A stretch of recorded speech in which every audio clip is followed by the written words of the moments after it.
인구조사와 인사관리, 성벽 완공 후 성문을 지킬 자들을 임명하고 인사를 정비합니다.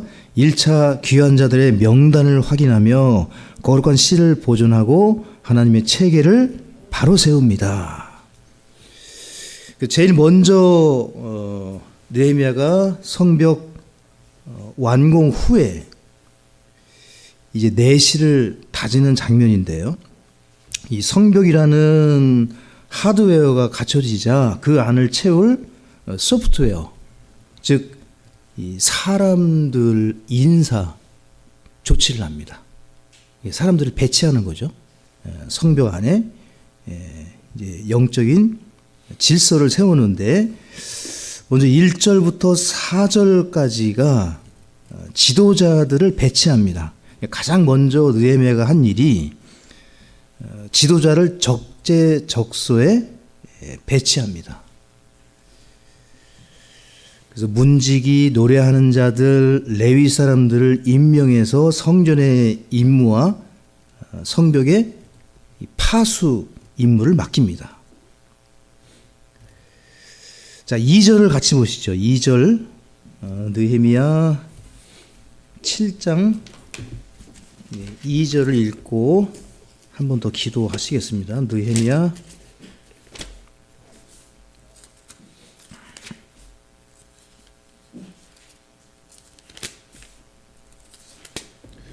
7장 2절 같이 읽습니다. 내 형제 하나님과 궁궐의 치리자 하나님에게 예루살렘에 관한 책무를 맡겼으니 이는 그가 신실한 사람으로 많은 사람보다 하나님을 더 두려워하였기 때문이더라. 아멘. 아버지 하나님, 느헤미야가 성벽을 신속하게 재건한 후에 완공된 성벽 안에 이제 내실을 다지는 장면을 우리가 배우겠습니다. 교회를 이곳에 세워주시고 느헤미야가 성벽을 재건한 것처럼 이곳에 모이는 장소를 허락해 주시고 이제 모이는 우리가 어떻게 하나가 되어야 할지 느헤미야가 수고한 일들을 통해서 우리의 모습을 살피게 해주시고 우리를 이 서신을 통해서 우리 교회가 더욱 하나가 되고 또 단단해지고 또 한마음 한뜻이 될 수 있도록 인도해 주시옵기를 바라올 때 예수님의 이름으로 기도합니다. 아멘. 이 세상 사람들은 능력을 보고 외모를 보지만 여기 2절 함께 보셨던 말씀을 통해서 느헤미야는 두 가지를 봤죠. 첫째가 신실함이고요. 두 번째가 오늘 오전에 성경 공부하셨던 것처럼 하나님을 두려워했던 것. 두 가지를 기준으로 해서 지도자들을 배치시켰습니다. 그러니까 우리 교회도 마찬가지로 이제 목회자와 함께 일을 분담해서 어느 분은 교사로, 반주자로, 또 뭐 지휘자로, 또 안내하시는 분, 여전도회, 각부, 주일학교 여러 가지 이제 일들을 배치 받아서 이제 하셔야 되는데 그 임명의 기준이 신실함. 고린도전서 4장 2절에서도 사역자의 유일한 조건이 신실함입니다. 그러니까 매주 우리가 주님을 섬겨야 되는데 매일.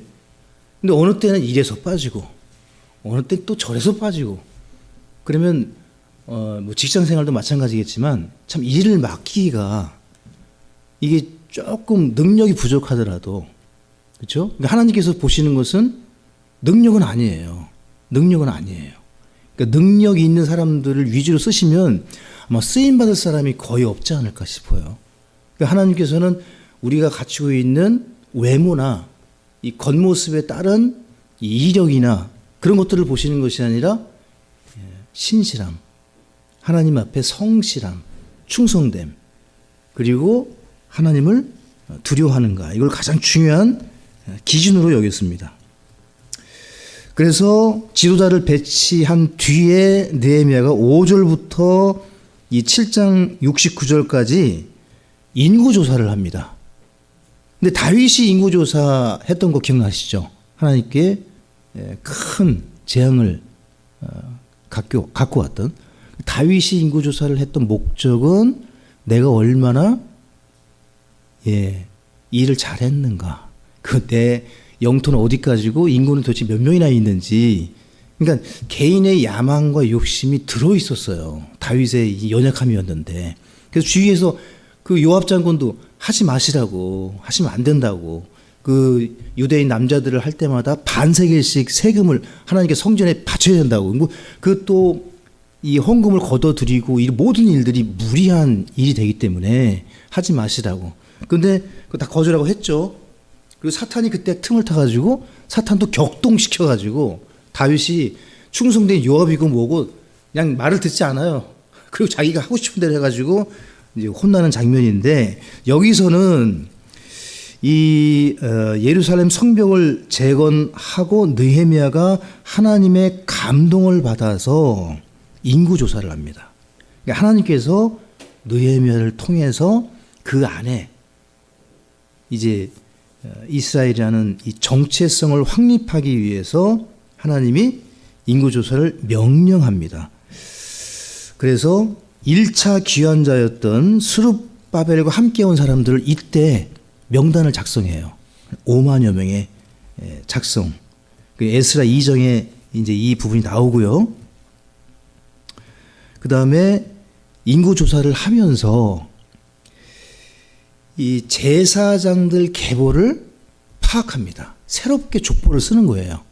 레위 제사장들이 이 성전 업무를 해야 되는데 에스라 때에 일단은 귀환하는 게 더 중요하니까 그냥 쉽게 하면 어중이 떠중이 그냥 다 제사 지내줄 아는 사람은 다 데리고 온 거예요, 막.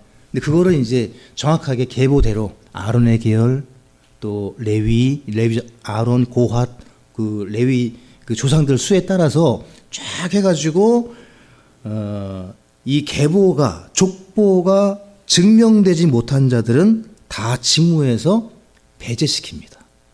그래서 하나님께 경배하는 성전의 업무를 먼저 우선순위로 질서를 잡아요. 영적 질서를. 느헤미야가. 그 다음에 7장 70절부터 73절까지 한번 보시겠습니다. 자, 7장 70절로 가시면 느헤미야의 본을 볼 수가 있는데요. 자, 70절 제가 읽겠습니다.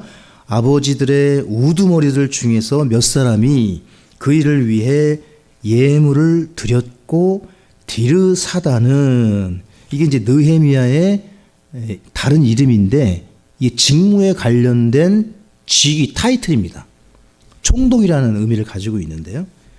디르사다는, 그러니까 느헤미야는 어마어마한 헌금을 합니다. 금 1000다릿과 대야 50개와 제사장들의 의복 530벌을 보고해 드렸습니다. 그러니까 전 재산을 바친 거나 마찬가지예요.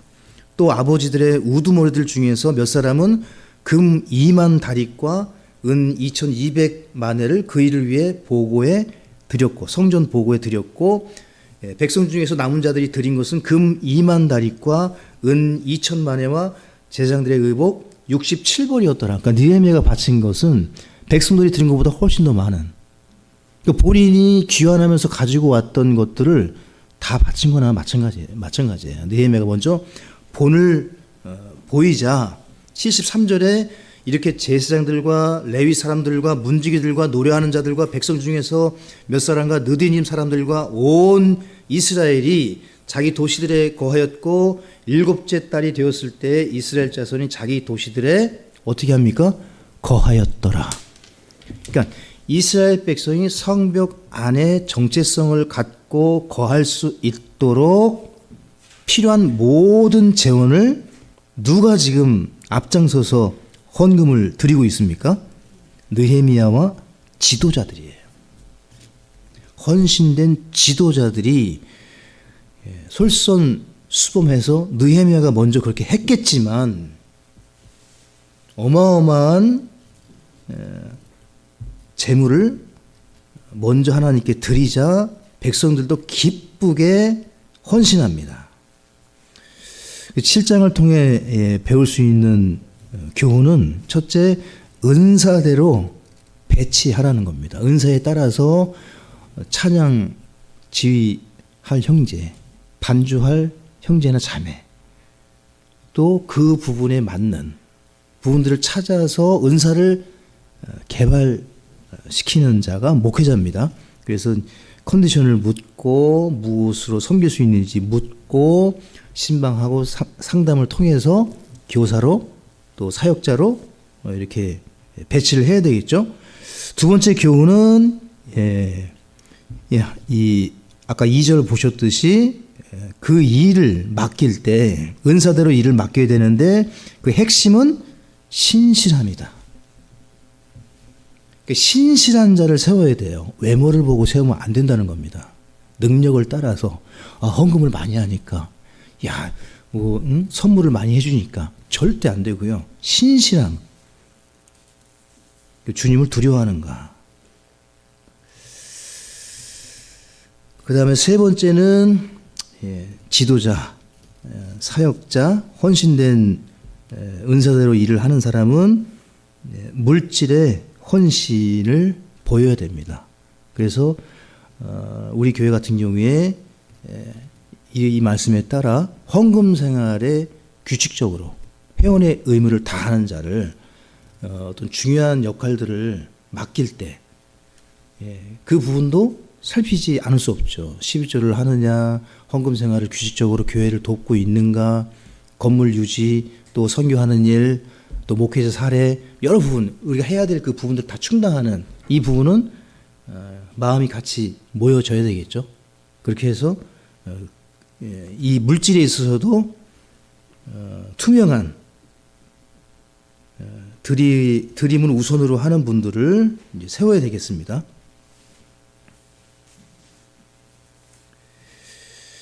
그래서 여러분 8장 넘어가기 전에 이 성벽을 쌓는 것만큼 7장에서 가르쳐 주시는 중요한 교훈은 사람의 성벽을 세우는 겁니다.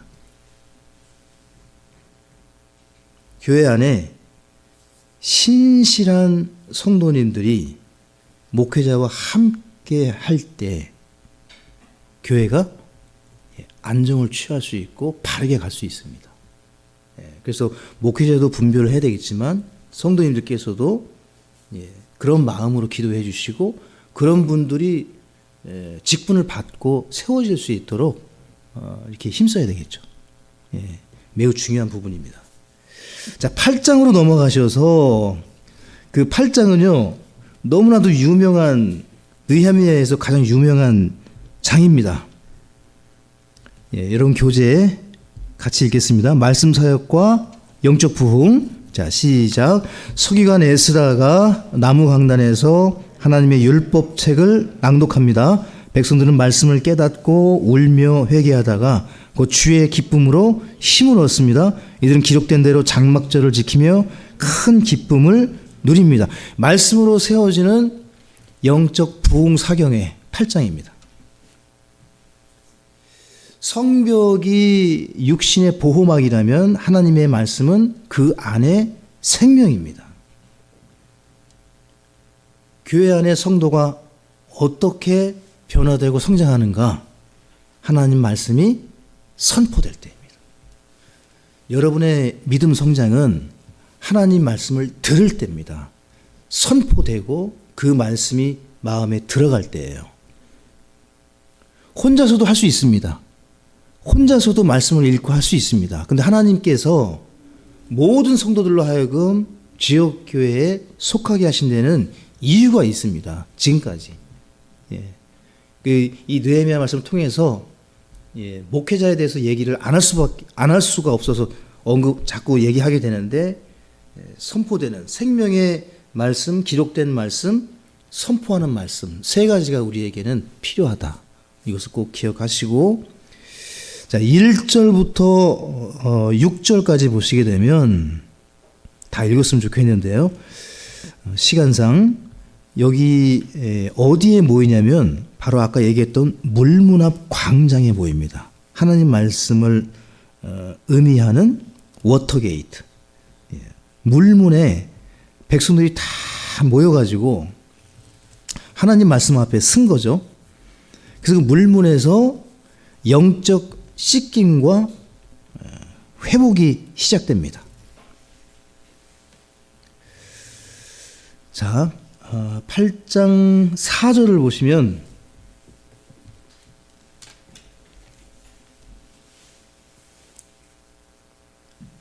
3절부터 보겠습니다. 물문 앞 거리 앞에서 아침부터 정오까지 남자들과 여자들과 이해할 수 있는 자들 앞에서 그 안의 것을 낭독하며 온 백성이 율법책에 귀를 기울였더라. 자, 하나님 말씀을 언제 읽었죠? 아침부터 정오까지 3시간 동안 읽었습니다. 3시간. 오전 9시부터 정오까지. 4절에 서기관 에스라가 그들이 전에 강단으로 쓰려고 만든 나무 강단의 섬에 그의 곁에는 마따디아와 스마와 아나야와 우리야와 힐기야와 마아세야가 그의 오른쪽에 섰고 부다야와 미사엘과 말기야와 하순과 하스바다나와 스가랴와 무술람이 그의 왼쪽에 섰더라. 그래서 이들이 말씀을 대하는 태도가 이 5절도 보시게 되면은 에스라가 온 백성 위에 있었으므로 온 백성의 눈앞에서 책을 펴니 그가 책을 펼 때 온 백성이 어떻게 하고 있습니까? 일어나서. 그래서 우리 교회 성소 침례교회 예배 특징 중에 하나가 강단의 사역자 목사가 서서 말씀을 읽을 때 우리 교회 지금 어떻게 하고 있죠? 이겁니다. 이 말씀대로 하는 거예요. 그래서 하나님 말씀을 낭독하고 설교하기 전에 일어나는 이유는 그냥 멋있게 보이려고 아니면 뭔가 좀 뭔가를 좀 보여주기 위해서가 아니고 그 정말 영적인 씻김과 회복을 얻기 위해서 백성들의 무엇을 보셔야 되느냐? 지금 간절함입니다. 간절함. 백성들이 간절해요. 지금. 가르쳐준 선생이 없어요. 성벽을 재건했는데 영적으로 씻김 받는 선포, 영적으로 정결해지고 회복되는 게 없는 거예요. 그러니까 이때부터 느헤미야가 에스라에게 부탁을 해서 말씀을 전하는데 에스라가 백성들로 하여금 말씀 앞에 딱 서는데 다 일어나는 거예요. 차마 앉아있을 수가 없죠. 그 말씀을 대하는데 전부 다 하나님 말씀 앞에 이제 일어나게 되고 그 책을 펼 때, 즉 하나님 앞에 선다는 경외감, 간절함. 그리고 6절을 다 같이 읽어보시면 에스라가 주 곧 위대하신 하나님을 찬송하며 온 백성이 손을 들어 아멘 아멘 하고 응답하며 머리를 숙이고 얼굴을 땅바닥에 대며 주께 경배하였더라. 예배의 장면, 우리 교회 예배예요. 이 모습대로 하려고 저도 애를 쓰고 자연스럽게 이들이 체험했던 아멘, 아멘. 저는 사실 아멘, 아멘 크게 소리내는 교회에서 자라지 않았어요. 그 미국인 교회 그 처음 다녔던 그 미국인 교회의 한인 사역에 이 아멘 하시는 분들이 있긴 있는데 우리 한국 분들은 아멘을 잘 못했어요. 그때 잘 안 했고 조용하게 예배를 드렸던 그 이미지만 제가 갖고 있다가 아멘을 큰빛교회에 갔는데 큰빛교회 제가 이제 한 3년간 섬길 수 있었고 함께 할 수 있었어요. 천명성 원로 목사님이 이제 초청해 주셔가지고 근데 천명성 목사님이 아멘을 너무 맛깔나게 하시는 거예요. 정말 그 아멘 소리를 들으면 정신이 싹 맑아지고 그 다들 그 아시죠? 느낌 모르실 수 있어요. 근데 저는 그랬어요. 깜짝 놀랐어요. 왜냐하면 행당동교회 사역을 할 때는 그렇게 하시는 분이 없었기 때문에 다들 조용하게 하나님 말씀 받고 또 모두가 아멘 하든지 개인적으로 아멘 하는 경우가 많지 않았기 때문에 근데 목사님이 그 타이밍도 적절하게 섞어서 이렇게 좀 맑게 해주는 전 참 좋았어요. 개인적으로 아멘 아멘 하시고 그리고 나서 제가 그 하나님 은혜로 미국의 이제 우리 성서침례 독립침례 교회 두 군데를 다녀왔는데 거기가 이제 그쪽이 우리보다 먼저 주님을 섬겼던 교회들이잖아요. 그리고 이제 큰 교회였는데 하나가 랭캐스터 그리고 하나가 그 시카고에 있는 그 제일 침례 교회였어요. 제카이스 목사님 사역했던 두 군데가 약간 다르지만 동일한 건 예배 시간에 남자들이 아멘을 크게 한다는 겁니다. 아멘, 아멘. 심지어 그 제일 침례 교회는 이 남자들이 이 하나님 말씀을 받고 그 말씀에 감동이 되면 막 일어나요. 그 자리에서 일어나고 자기 자리 위에 올라가. 막 올라가요. 올라가고 성경책을 들고 That's right, 아멘, 에이멘. 막 그 설교자에게 그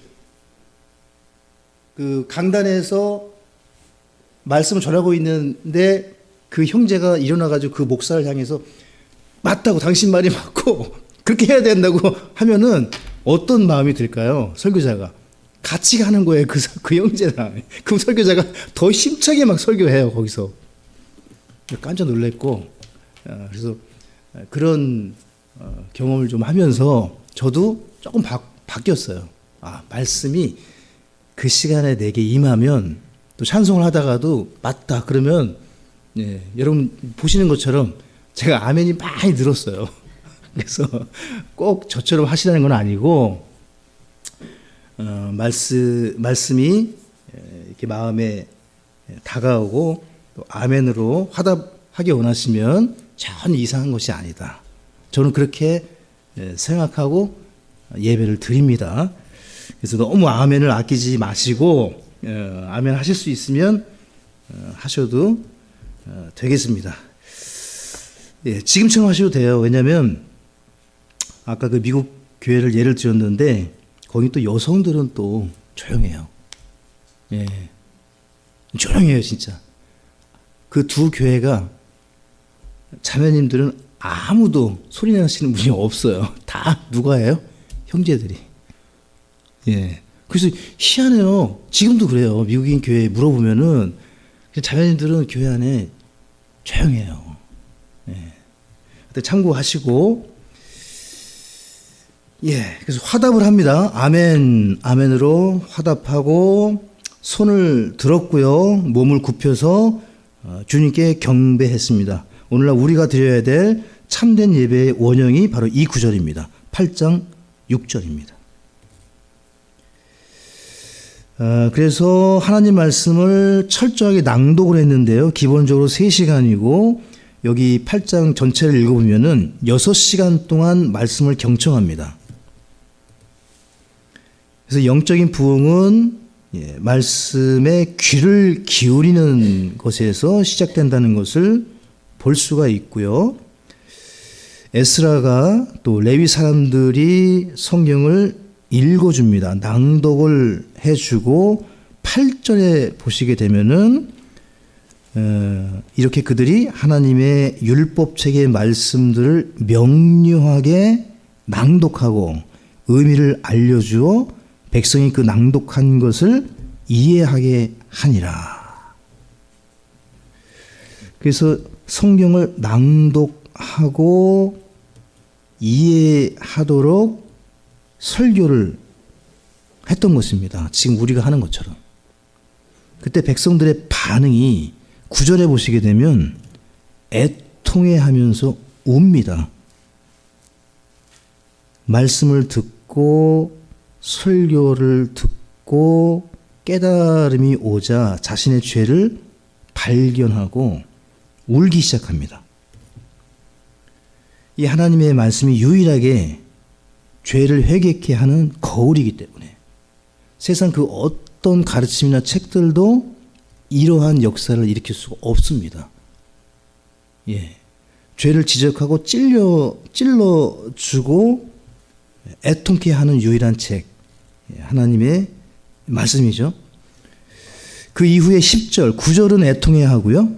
그 이후에 회개 후에 씻김 받은 후에 10절에 보시게 되면은 주의 기쁨이 너희의 힘이니라. 그러면서 기쁨으로 반응이 이어지는 것을 보게 됩니다. 말씀을 깨닫고 회개한 이 백성들이 큰 즐거움으로 12절에 보시게 되면은 음식을 나누고 서로 돌아보는 것까지. 그러니까 예배 후에 음식을 교제하고 마치고 돌아갈 때까지 서로 안부를 묻고 문안의 영성으로 필요들을 중보해주고 이렇게 돌보았던 겁니다.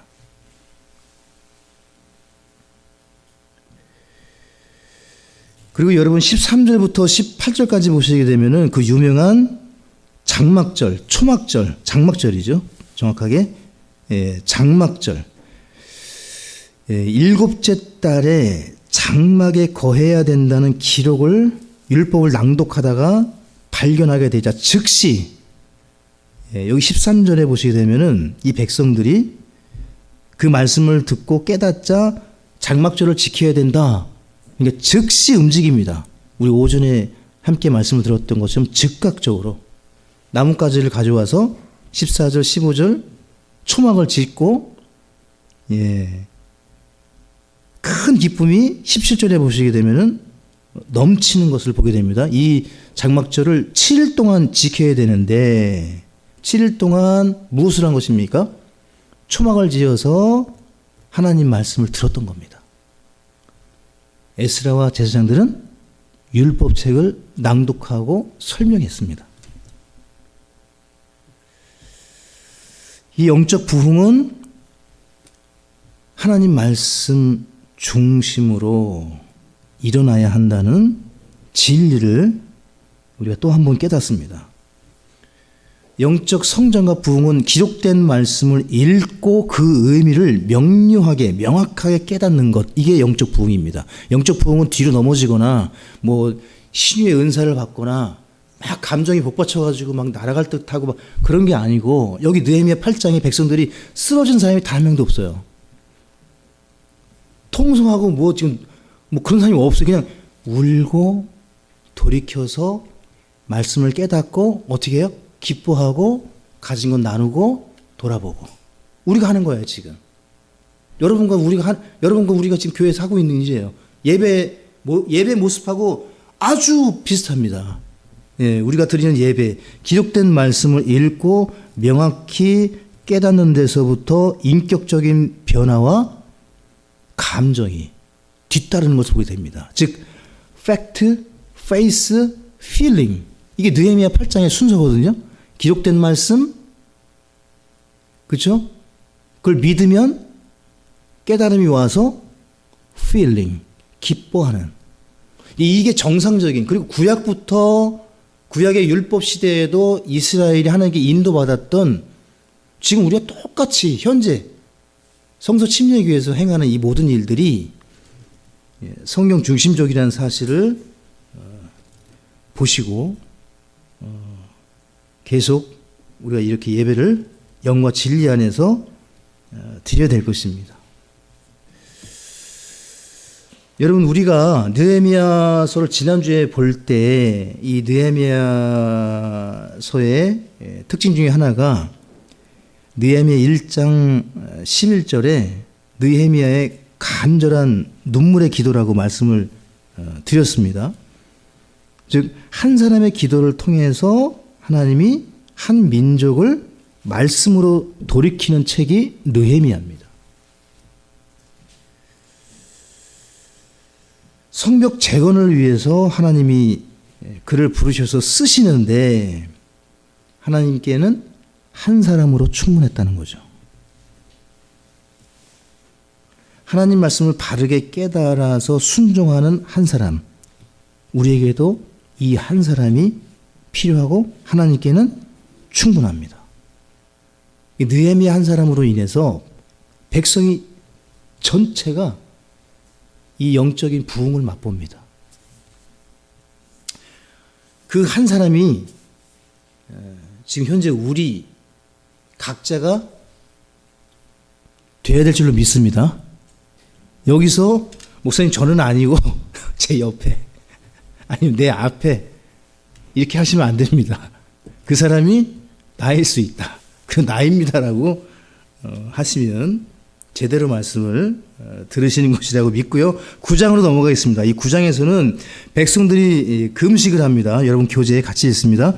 백성들이 금식하며 과거 이스라엘 역사 속에서 베풀어 주신 하나님의 신실하심과 자신들의 반역을 대조하며 간절히 기도합니다. 마지막에는 다시는 범죄치 않겠노라며 확실한 언약을 세우고 무엇을 합니까? 서명, 날인, 인치입니다. 도장을 찍습니다.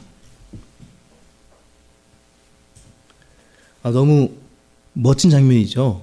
이야, 이제 성벽 재건, 그 다음에 이 성도들의 마음을 하나로 하고, 이제 금식하고, 이들이 이제 11조를 합니다. 그때까지 11조를 안 했거든요. 성벽을 재건하고 유지하려면, 성전을 유지하려면 이 레위인들을 먹여 살려야 되니까 또 11조가 필요하단 말이에요. 율법에 또 하라고 하셨고. 그러니까 이 부분을 다 하고서 우리는 이 약속을 절대 어기지 않겠습니다 하고서 다 여러분 뭐 하면 우리 서명하잖아요, 이거. 그죠? 그리고 여러분 우리 교회 할 때 서명하셨어요, 안 하셨어요? 하셨어요, 여러분. 기억 안 나실지 모르지만 서명 다 하셨어요. 안 하신 분도 있어요. 그때 빠지신 분들이나 나중에 오신 분들은 안 하셨는데 처음에 하신 분들은 다 하셨어요. 그런데 이 9장에 이 엄청난 일이 일어나는데 13장에 가면은 다 약속을 어겨요. 그래서 느헤미야가 너무너무 괴로워가지고 느헤미야가 또 다시 낙심되는 상황인데 느헤미야가 다시 또 백성들을 위해서 고군분투하는 장면으로 끝나는 책이 느헤미야예요. 교회 사역을 의미하기도 하고요. 우리가 이렇게 되리라고는 믿지 않지만 그런 부분들이 나옵니다. 그래서 1절부터 3절까지 보시게 되면 회개하는 5가지 장면이 나오는데 첫 번째가 금식입니다. 금식은 회개의 모습 중에 하나입니다. 이 하나님을 향한 올바른 태도 중에 하나가 회개인데 그 회개의 첫째 모습이 느헤미야 8장 1절부터 3절까지는 금식이 나오고요. 금식은 단순히 굶는 것이 아니라 여러분 그 시편 35편 13절을 보겠습니다.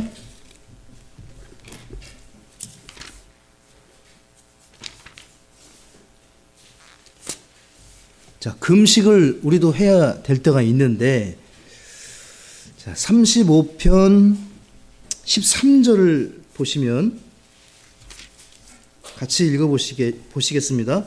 나에 대해 말하자면 그들이 병들었을 때에 내가 굵은 배를 내 옷으로 삼고 금식하며 내 혼을 낮추었더니 내 기도가 내 품으로 되돌아왔나이다. 내 혼을 낮추는 것, 이게 성경적인 금식, 즉 내 혼을 낮춘다는 것은 스스로 자기 혼에게 징계를 내리는 거예요. 그러니까 기도하면서 기도하는 것도 이것도 쉬운 일이 아니거든요. 기도하는 것도 에너지가 엄청 소모되는 일인데 거기에 굶기까지 하는 거예요. 자기 자신을 스스로 징계하는 겁니다. 내 혼을 하나님 앞에 그만큼 간절하고 하나님 앞에 낮은 자세로 정말 낮은 자세로 나아가는 거예요. 영적으로. 이 금식은. 하나만 더 보시면 시편 69편 10절입니다.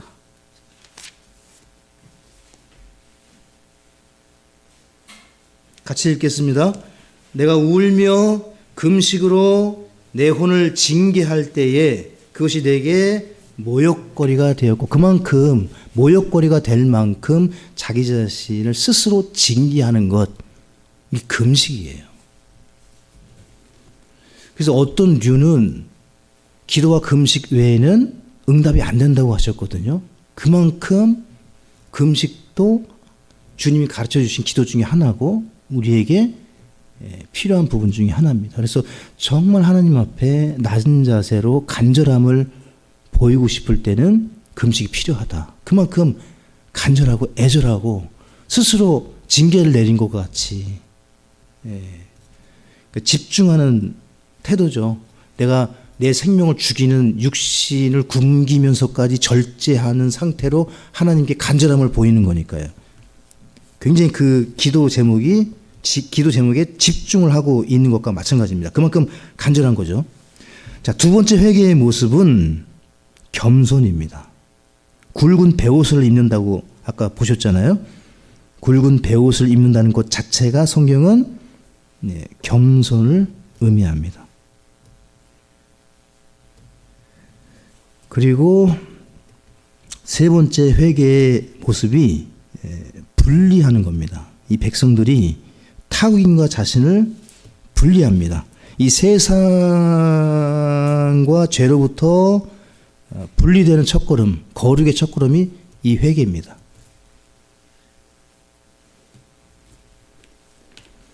그러니까 우리가 회개한다, 돌이킨다, 하나님께 돌아간다, 그것은 이 세상과 죄로부터 분리하겠습니다. 제가 멀어지겠습니다. 그런 의미가 포함되어 있다는 겁니다. 고린도 후서 6장 17절입니다.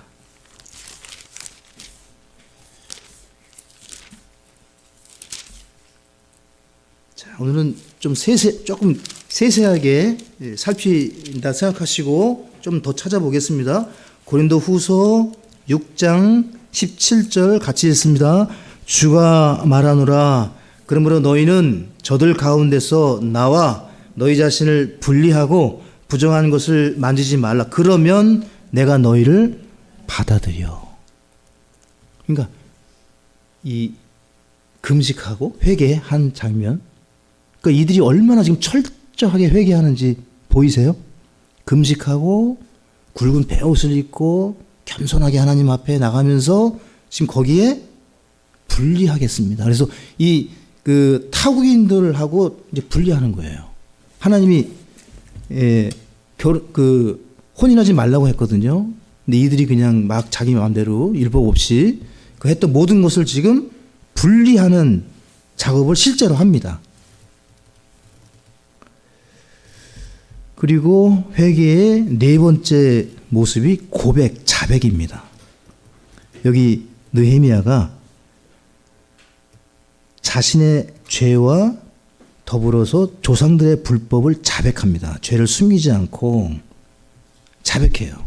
이 자백이 그러니까 우리가 볼 때는 그렇게 중요하지 않은 것 같지만 요한일서 1장 9절에 분명히 이 말씀 똑같거든요. 예, 하나님 앞에 자백하고 또 로마서 10장 9절 10절에서도 예수님 영접할 때 마음으로 믿어 의에 이르고 입으로 시인하여. 그러니까 하나님은 마음으로 믿는 것을 입으로 시인한 두 가지 조건을 로마서 10장 9절 10절 요구하는 것처럼 믿음의 행함, 항상 균형을 이루는 것을 볼 수가 있어요. 하나님이 완벽하게 우리에게 요구하시는. 그래서 아니 목사님 마음으로 믿어 구원 받는다고 했으니까 그거 충분하잖아요. 맞아요. 틀린 말씀은 아니지만 더 말씀에 완벽하게 우리가 영접 기도까지 이렇게 인도하는 이유 중에 하나는 입으로 시인하라고 하셨기 때문에.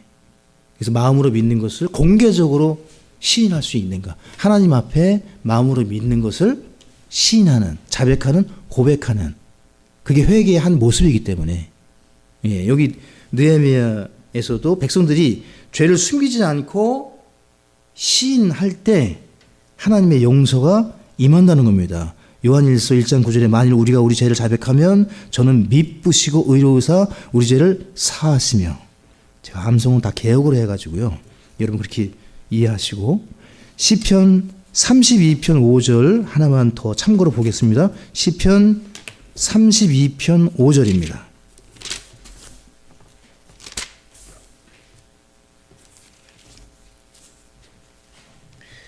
네, 같이 읽어보시면 내가 주께 내 죄를 시인하고 내 불법을 숨기지 아니하였으며 또 이르기를 내가 내 범법들을 주께 자백하리라 하였더니 주께서 내 죄의 불법을 용서하셨나이다. 셀라. 옆에 요한일서 1장 9절을 써놓으시고 이 두 구절은 같이 갑니다. 구약에서도 어떻게 용서를 받았느냐. 이 방법으로. 자신의 죄를 숨기지 않고 시인할 때 하나님의 용서가 임합니다.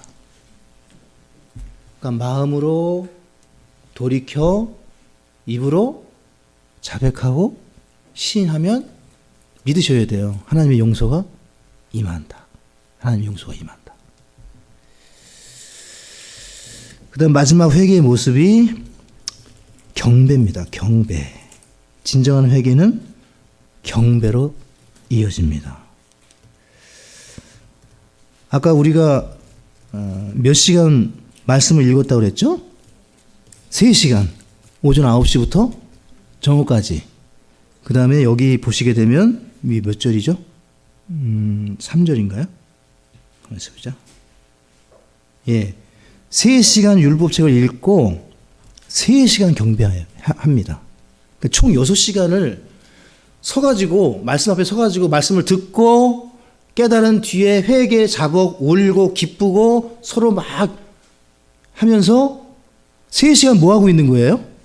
예배 드리고 있습니다. 예배. 여러분 이게 가능한 일이라고 믿으셔야 됩니다. 제가 1시간 정도 말씀을 전할 때도 있고 이게 1시간 반이나 어느 땐 아무리 길어도 1시간 반 이상 넘기는 우리 11시에 해서 길면 12시 반까지 했던 기억은 종종 있는데 제가 3시간까지는 해본 적이 없습니다. 그래서 목사님이 좀 설교가 길다 싶으면 느헤미야 8장을 기억하셔서 용서하시고 들으시면 됩니다. 적어도 우리 목사님은 3시간까지는 안 간다. 그렇게 널리 이해해 주시고, 자 이제 느헤미야 8장 5절부터 31절까지 하나님의 성품에 대해서 느헤미야가 기록하고 있는데요. 들으십시오. 8절에는 신실하신 하나님에 대해서, 15절에서는 공급하시는 하나님에 대해서, 그리고 17절에서 용서하시는 하나님. 그러니까 지금 느헤미야가 백성들이 부흥했잖아요. 영적으로 막 부흥회가 일어나고 서로 막 회개하고 눈물 흘리고 기뻐하면서 서로 먹여주고 자기 음식들을 나누고 그런 좋은 상태에서 하나님이 어떠한 분이신지를 설명해요. 너희들이 지금 이렇게 기뻐하고 회개하고 영적으로 지금 이렇게 감동될 때 그 하나님이 신실하시다. 8절. 그 설명을 해요. 구약의 이 사건들을 통해서. 15절에서는 공급하시는 하나님. 그분이 우리를 먹이신다. 40년 광야 생활 중에 빵과 반석에서 물을 내신 분을 기록하고 17절에서 용서하시는 하나님. 그리고 다시는 뻣뻣하게 목을 뻣뻣하게 하지 말고 우리가 그렇게 하지 말자. 이제 그렇게 느헤미야가 외치고 31절로 가시게 되면은 긍휼이 많으신 하나님. 끊임없는 반복된 범죄에도 불구하고 하나님의 긍휼은 끊이지 않는다. 근데 실제로 이 일이 벌어져요. 느헤미야 아까 말씀드린 13장에 가면은 느헤미야 잠깐 다녀오거든요. 어디죠? 바벨론. 다녀오는 동안에 2주인가 3주를 비우는데 백성들이 원래대로 돌아가 있어요. 또 결혼하고 저 외국인들 혼인하고 막 또 엉뚱한 일을 해요. 그래서 다시 이제 또 가르치고 하면서 이제 13장이 끝나거든요. 자, 여러분 넘어가겠습니다. 10장으로 가시겠습니다. 이제 얼마 안 남았습니다. 자, 10장에서는 여러분 교재에 결단과 헌신의 사역 같이 읽습니다. 언약의 인을 친 지도자들과 백성들은 이방인과의 통혼 금지, 안식일 준수, 성전 유지비를 위한 11조와 헌물 봉헌을 철저히 지키기로 맹세합니다. 그들의 영적 부흥은 감정의 변화를 뛰어넘어서 의지적 결단과 생활의 변화로 완성되고 있습니다. 그래서 1절부터 27절까지는 도장을 찍습니다. 인을 쳐요. 그 명단을 기록합니다. 그러니까 인을 치는 이유, 서명하는 이유는 책임 있는 헌신을 확실하게 하기 위해서 그 사람들의 이름을 다 서명을 받는 겁니다. 제사장, 레위 사람, 백성의 지도자, 그래서 문서에 자기 이름을 걸고 도장을 찍는 거예요. 여러분, 우리 교회, 독립교회, 우리 교회 시대 회칙 기억나실지 모르겠어요. 거기에 주소하고 여러분 이름하고 사인을 다 넣었고, 여러분 교회 차장 구입할 때도 한 번 더 부탁을 드려서 서명하고 날이 나신 분이 있어요. 그러니까 그거 한다는 이유는 거기에 대해서 공동적으로 책임을 갖겠다. 책임 있는 헌신을 약속을 하고 이제 이 한 공동체의 한 몸이 된다라는 의미가 있습니다. 자, 그래서 여러분 29절부터 39절까지 세 가지 결의를 합니다. 여기서 도장을 찍은 뒤에 그 첫 번째가 29절과 30절입니다. 한번 보시겠습니다. 자, 느헤미야 9장 29절 30절 우리 은수 형제가 한번 읽어줍니다. 그들은 다시 주의 율법으로 데려오고 그들을 대접하여 진노하셨으나 그들은 교만히 행하여 주의 명령대로 귀를 기울이지 아니하며 사랑이 행하면 그 가운데서 살게 될 주의 판단의 기록들을 더하여 죄를 짓고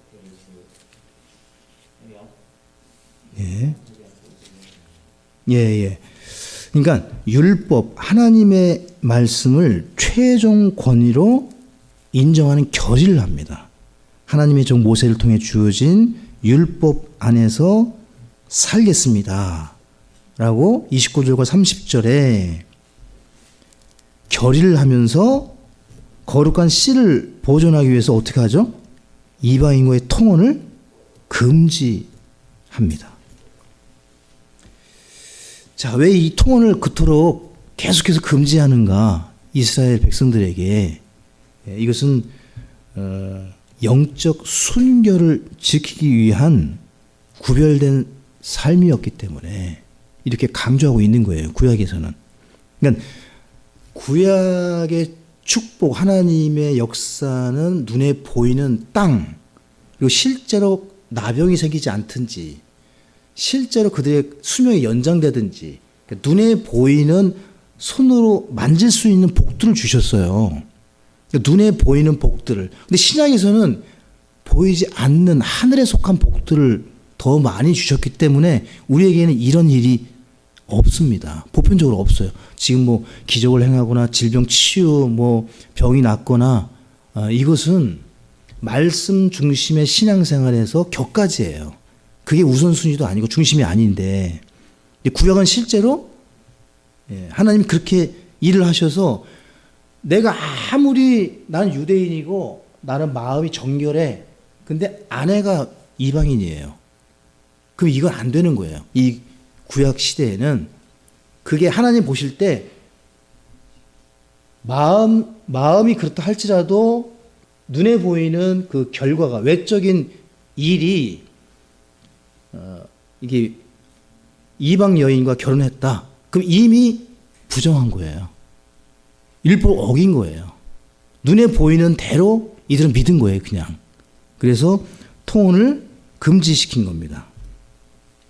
거룩한 씨를 보존하기 위해서 또 메시아를 탄생시켜야 되기 때문에 더 엄격하게 배타적으로 이 말씀을 준행했던 것이고요. 31절을 보시면 느헤미야 9장 31절에 그럼에도 불구하고 주의 크신 긍휼로 인해 주께서 그들을 진멸하지 아니하시며 버리지도 아니하셨으니 제가 잘못 읽었네요. 10장 31절에 혹시 이 땅 백성이 안식일에 상품이나 그 어떤 양식을 팔려고 가져올지라도 우리가 안식일이나 거룩한 날에는 그들에게서 그것을 사지 아니하고 또 7회를 버려두며 모든 빚을 징수하는 것을 삼가리라는 것이다. 이렇게 기록하고 있습니다. 그래서 이 31절, 32절 그리고 39절까지 쭉 보시게 되면 다 읽을 수는 없고요. 안식일과 안식년을 철저하게 준수하기로 결의합니다. 이게 세상적인 경제적, 통상적 상거래보다 하나님의 명령을 우선순위에 두겠습니다. 그리고 안식년, 7째 해마다 땅을 쉬게 하는 그 안식년의 율법을 준행하겠습니다. 라고 결의를 해요. 그럼 안식년, 7년마다 돌아오는 안식년에는 무슨 일이 일어나느냐? 빚진 자들의 빚을 다 탕감해 줍니다. 같은 백성들이기 때문에. 그러니까 이렇게 나쁜 마음을 가지고 있으면 빌려가지고 기다리면 돼요. 6년 동안. 안 갖고 도망 다니면 돼요. 근데 그 도망 다니는 그 사람의 삶이 얼마나 피폐해지겠습니까? 근데 하여튼 율법에 의하면 도망 다녔더라도 어떻게 해야 되는 거죠? 탕감시켜줘야 됩니다. 율법에 의하면. 이 안식년에 탕감하는 성경적인 의미는 모든 소유가 하나님께 있다는 사실을 가르쳐 줍니다. 탕감하는 것은 내가 하는 것이 아니라 하나님께서 그 빌려준 사람의 돈도 내 것이라는 거죠. 하나님의 것이라는 겁니다. 그 다음에 어떤 결의를 하냐면은 성전을 위한 헌신. 그래서 11조를 결의합니다. 32절로 39절에 모든 수입의 10분의 1을 성전에 드리는 것을 헌신합니다. 물질의 헌신을.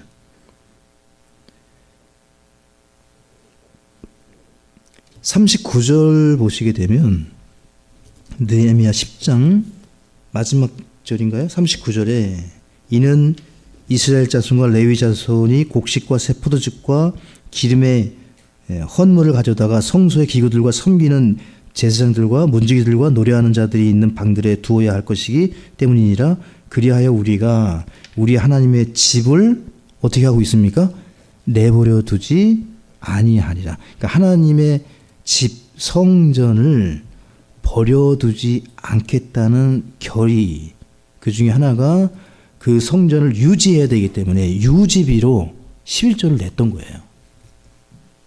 거기에 이제 뭐 레위인들도 있을 것이고 그 안에, 그러니까 교회를 유지하고 지켜내야 되기 때문에 그 회원된 동족인 유대인들이 결의를 합니다. 근데 이것도 다 깹니다. 13절에 가면은 언제 그랬냐는 듯이 또 안 해요. 네.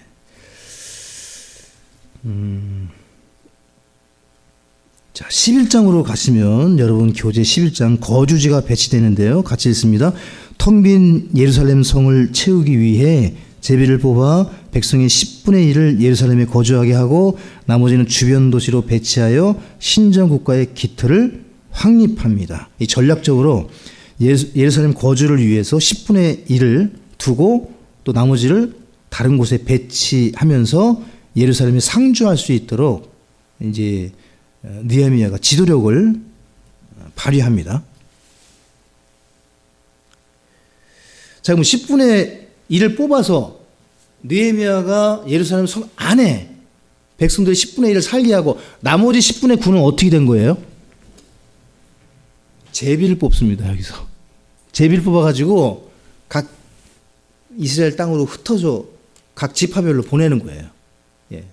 제비 뽑기가 구약에서는 허용이 됐었다.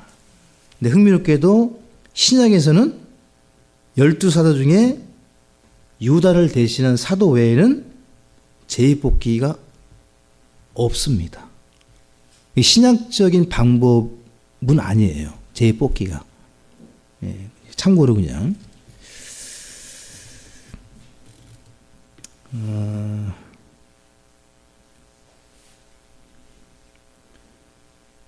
느헤미야 11장은 여러분 교재를 대신해서 넘어가고요. 12장으로 가겠습니다. 성벽 봉헌식입니다.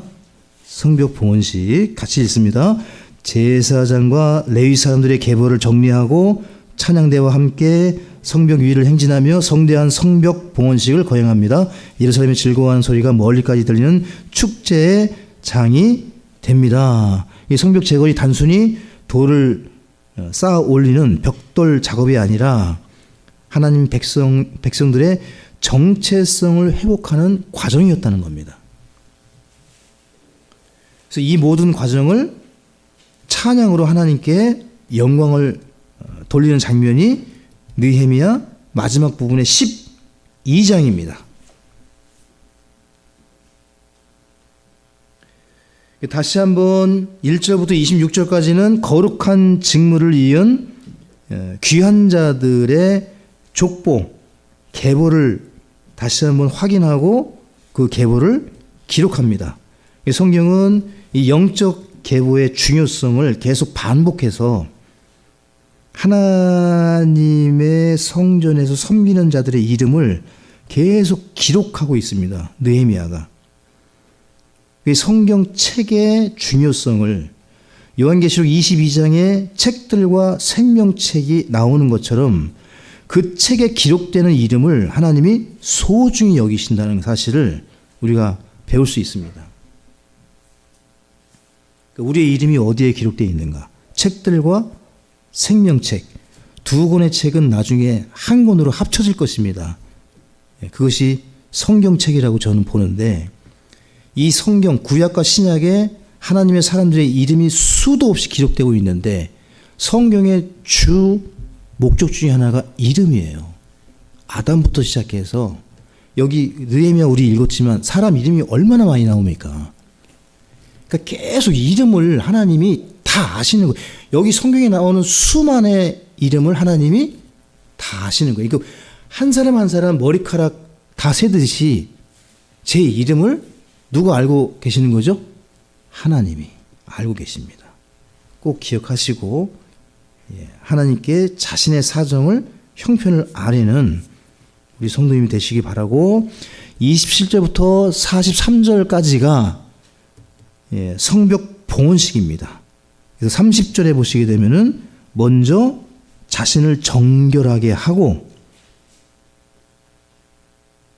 그 다음에 성문들과 성벽을 정결하게 합니다. 그래서 이 봉헌식의 기초가 성별, 거룩이라는 것이죠. 하나님을 섬기는 일에 있어서. 그리고 31절부터 42절까지 두 개의 찬양대가 나옵니다. 두 팀으로 나누어서 성벽 위로 행진하게 했어요. 느헤미야가. 근데 두 팀이 찬양대입니다. 자, 첫 번째 팀은 에스라가 앞장서서 오른쪽으로, 두 번째 팀은 백성의 나머지 절반이 느헤미야를 따라서 왼쪽으로, 한쪽에는 에스라, 한쪽에는 느헤미야. 그러니까 두 지도자가 성벽을 오른쪽 왼쪽으로 돌면서 무엇을 하고 있는 거죠? 찬양, 악기를 연주하면서. 이때 43절을 보시겠습니다. 12장 43절.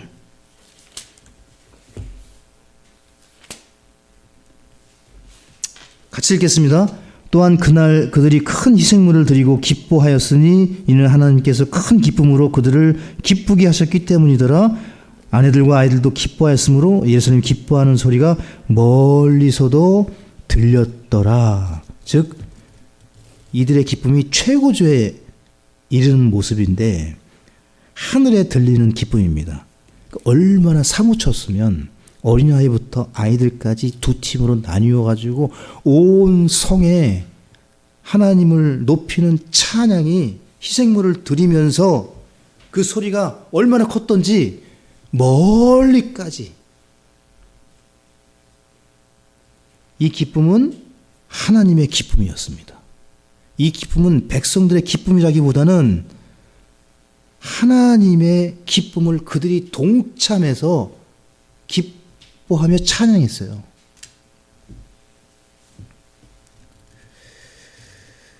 모든 영광을 하나님께, 그리고 모든 공동체가 함께 누리는 교회. 찬양이 마지막 하나님께 영광 돌리는 모습이라는 사실을 배울 수 있습니다. 그러므로 교회가 찬양하는 일에 최선을 다해야 될 것이고 예배를 풍성케 하는 유일한 방법은 찬양입니다. 찬양이 없다면 설교가 얼마나 지루하겠습니까? 예. 그러니까 이 느헤미야 8장부터 지금 우리가 12장까지 왔는데 우리 교회가 영과 진리로 예배드리는 모습하고 매우 유사해요. 지금 그대로 우리가 그 마음을 가지고 우리 예배 순서에도 보게 되면은 성경 낭독 외에 찬양 외에는 없어요. 찬양과 기도, 설교, 그 예배. 느헤미야 8장에 있는 거예요. 자, 마지막 13장이 이 언약을 유지하는 장면인데요. 자, 느헤미야의 개혁 사역이 여러분 교재에 같이 읽겠습니다. 느헤미야가 잠시 페르시아에 다녀온 사이 백성들은 다시 타락합니다. 도비야가 성전방을 차지하고 안식일이 범해지며 이방인과 혼인한 사실을 발견한 느헤미야는 의로운 분노로 성전을 정결케 하고 죄악을 척결하며 기도로 책을 마무리합니다. 잠시 자리를 비웠는데 하나님 앞에 도장을 서명을 인을 치면서 맹세했는데 처참하게 약속들을 깨버립니다.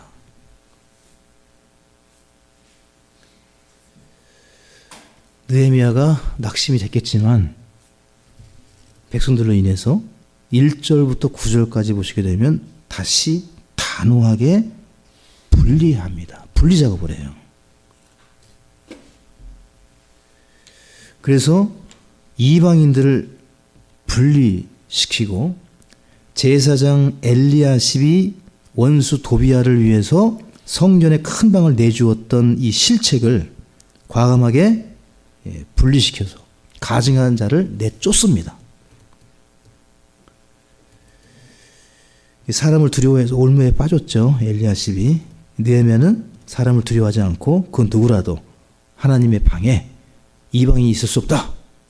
죽으면 죽으지 않고 내쫓았습니다. 이 지도자를, 이 큰 자를. 도비야의 물건을 밖으로 내던지고 방을 정결하게 하는데 이 장면은 요한복음 2장 14절로 16절에 예수 그리스도를 생각하게 합니다. 노건으로 채찍을 만드셔가지고 성전에서 동전 환전하는 자, 물건을 파는 자. 그래서 교회 안에 다단계 들어오게 하면 안 됩니다. 전도해서 그 영혼을 구원한답시고 그 사람이 판매하는 걸 팔아주고 목사부터 엄하게 징계해야 돼요. 엄하게. 교회 안에 그런 일이 발생하지 않도록. 여기는 기도하는 집이지 매매하는 집이 아닙니다. 그래서 그 영혼을 한 사람 얻자고 하나님의 이 교회를 무너뜨릴 수는 없어요. 하나님께 그 영혼을 맡기고 성경이 하는 대로 꾸짖고 책망하고 두세 번 공고해서 말 듣지 않으면 내쫓아야 됩니다. 자, 이제 10절부터 14절까지 보시게 되면 무너진 예배를 재건하는 장면이고요. 11절을 다시 드리라고 권면을 하고 꾸짖고 심지어 채찍질합니다. 그 장면이 10절부터 14절에 나오고 15절부터 22절까지 안식일 규례를 엄격하게 지킬 것을 다시 명하고 23절부터 31절까지 이방인들과 결혼한 것을 다시 분리시킵니다. 그러니까 지금 느헤미야가 한 일은 다 분리하는 일입니다.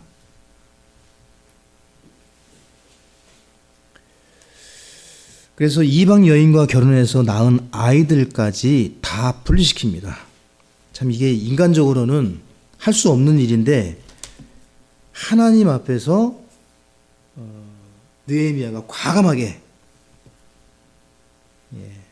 솔로몬의 예를 들면서 우리가 지금 불쌍히 여기고 이 여인과 아이들을 받아들이면 솔로몬을 멸망시킨 것처럼 우리 또 포로로 끌려간다. 망한다. 해서 내쫓아요. 이게 어느 정도 심각한 상황이냐면은 이방 여인과 결혼을 했는데 그 아이들이 히브리어를 못해요. 그 정도로 이게 타락한 거예요. 이 백성들이. 하나님의 말씀이 히브리어가 구전되어 가지고, 여러분 이 성경이, 우리가 지금 가지고 있는 이 성경이, 이 구약의 서기관들이 이 성경을 필사해 가지고 이것을 쭉 필사해서 기록으로 남긴 거예요. 그게 이제 두루마리 성경으로 이제 사본으로 남아 있는 겁니다. 원본은 없습니다. 원본을 다 사람이 일일이 손수 베껴 가지고 카피, 복사, 전문가가 서기관이에요. 근데 BC 586년에 남한국 유다가 망하고 400년간 침묵 기간이 이어지면서 필사했던 모든 일들이 멈췄어요. 그 디아스포라로 흩어진 이스라엘이 국가가 없었어요. 2000년 동안. 그럼 하나님의 말씀을 누가 이걸 전수하고 보존합니까? 상식적으로 생각해 보시면, 그러니까 하나님 말씀을 어떻게 지금까지 보존해서 번역했을까? 카피를 해도 한계가 있죠. 시간이 2500년이 지났어요. 그러면 두루마리 파피루스, 이집트의 파피루스에 사람이 써도 2500년을 그 두루마리 갈대 그 파피루스가 보존하기가, 이거는 거의 불가능한 거예요. 진짜 어디 항아리 처박아두지 않나. 회람하고 공기가 접하면 자연히 이 낡아지겠죠. 그러니까 구약을 이스라엘 사람들이 보존하는 이유는 구전입니다. 구전이에요. 히브리어가 모음밖에 없어요. 22개의 모음밖에. 자음이 없어요. 이 히브리어는 유일하게. 모음을 넣어서 발음을 했던 거예요. 이 사람들이. 모음 자체가 없어요. 자음만 있는데 유대인들만 그 자음을 어떻게 발음하는지를 아는 거예요. 지구상의 어떤 민족도 이 우측에서 좌측으로 가는 문자를 읽을 수가 없어요. 문자를 보긴 하지만 이거 어떻게 읽는 거지? 모음이 없잖아요. 기역, 니은, 디귿밖에 없는 거예요. 이 사람들은 ABC밖에. 근데 그거를 유대인들만이 이 글자가 이렇게 붙어 있는데, 그 다음에 띄어쓰기가 없어요. 히브리어는. 여러분 상상을 해보세요. 히브리어에 띄어쓰기가 없어요. 모음도 없어요. 그러면 이걸 어떻게 읽어요? 유대인들, 서기관들, 하나님 말씀에 주의 영으로 감화된 사람들만 읽는 거예요. 그리고 백성들이 읽으면 그거를 암송해가지고 그대로 아이들에게 읽은 걸 가지고 엄마가 아이에게 그대로 전해주는 거예요. 너무 신기하게도 구약이 그렇게 전수가 돼가지고 AD 800년, 서기 800년경에 이스라엘 백성이 없지 않습니까? 국가가 없어요. 서기 800년경에 마소라 학자들이 모음을 만들어요. 지금 여러분이 인터넷이나 어디 들어가셔가지고 히브리어를 이렇게 여기 느헤미야 몇 장 몇 절 히브리어를 보여줘 그러면은 AI가 보여줄 거예요. 그러면 자음과 함께 자음 위 아래, 특별히 아래쪽에 점들 3개, 역삼각형 점 3개, 점 하나, 점 2개. 이 하나는 아, 역삼각 점 2개는 에. 이 모음 발음이에요. 히브리어 발음. 예. 그다음에 위에 점 찍은 오, 뭐 이런 발음이 나요. 그거를 구전으로 들은 것을 마소라 학자들이 자음에다가 그걸 다 표기를 해놨어요. 이제 구텐베르크의 인쇄술이 1500년경에 발명되면서 이제 그 점들이 찍혀진 그 사본들을 인쇄해가지고 지금 우리가 쓰는 거예요. 쫙 나와가지고 누구라도 다 볼 수 있게 읽을 수 있게. 그래서 구약이 이렇게 전수되었다는 사실도 기적이지만 느헤미야 마지막 장을 보면서 정말 애통한 일은 그 아이들이 성경을 읽을 줄 모르는 거예요. 히브리어를. 그게 느헤미야의 심정이 어떻겠습니까? 그래서 다 내쫓아 버립니다. 자, 마지막 마무리입니다. 하나님의 말씀을 보아도 읽을 줄 모르고 그 말씀을 깨닫지 못한다면 바로 이러한 일이 우리에게도 일어날 수 있음을 기억하고 경각심을 갖고 주님을 계속 기쁘게 따르는 저 여러분이 되시기를 바랍니다. 기도하고 마치겠습니다. 아버지 하나님, 느헤미야서를 통해 하나님께서 죄와 악을 철저히 증오하시는 것을 느헤미야를 통해 보여주시고